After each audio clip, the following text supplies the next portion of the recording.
Jack, it's been a long time since we last saw you. I don't even know if this letter will find you. I sort of threw it into the rift and hoped for the best, truth be told. I thought after all these years maybe you'd come back. I still hold out hope. I always order your favourite pizza on Friday in case one day you come round.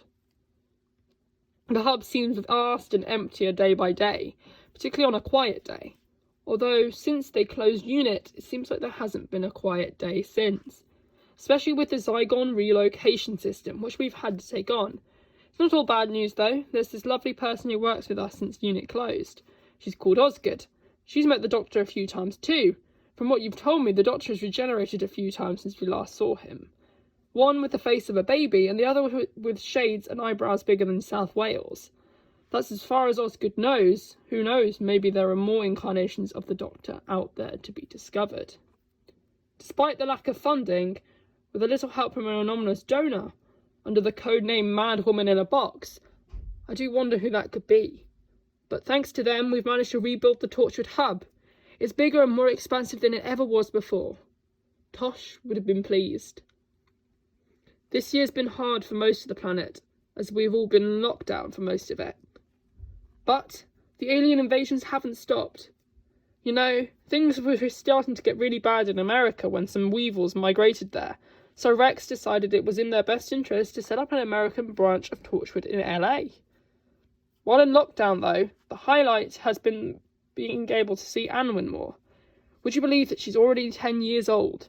Reese has been nagging me about not getting her into Aliens or Torchwood, but honestly, she's a natural.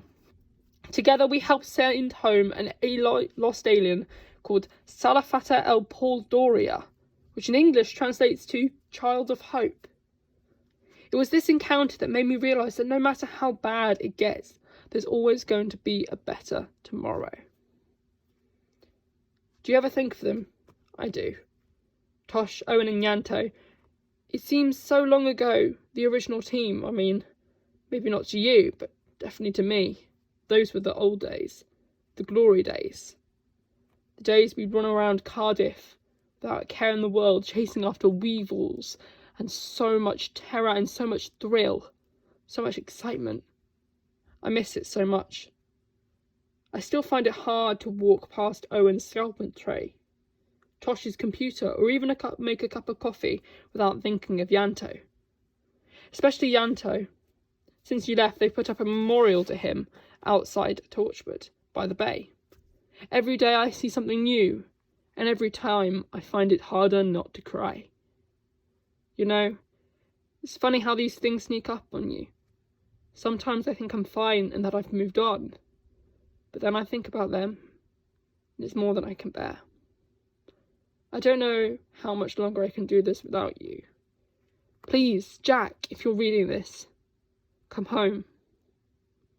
This planet needs Captain Jack Harkness more than ever. With love, Gwen Cooper. Dear Gwen, it's been so long since we last spoke. I feel like I've lived a lifetime without you.